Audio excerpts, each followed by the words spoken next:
Assalamualaikum warahmatullahi wabarakatuh.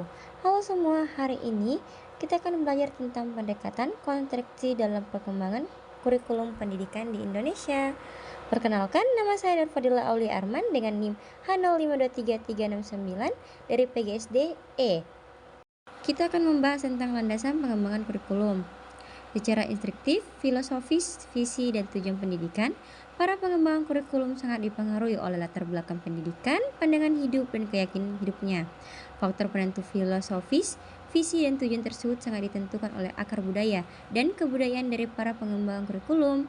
Landasan lainnya yang diperlukan dengan pengembangan kurikulum adalah teori belajar, yaitu teori bagaimana siswa belajar. Yang kedua, kita akan membahas tentang pendekatan lintas budaya dalam kurikulum.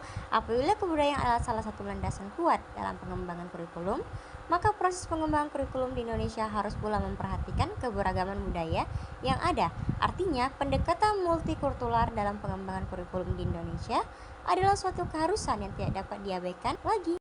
Yang ketiga, kita akan membahas tentang kurikulum multikultural masa mendatang.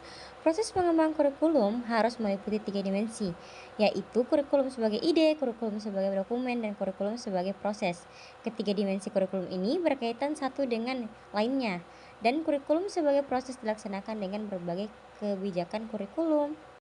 Pengembangan kurikulum terbagi menjadi 3. Yang pertama, pengembangan kurikulum sebagai ide.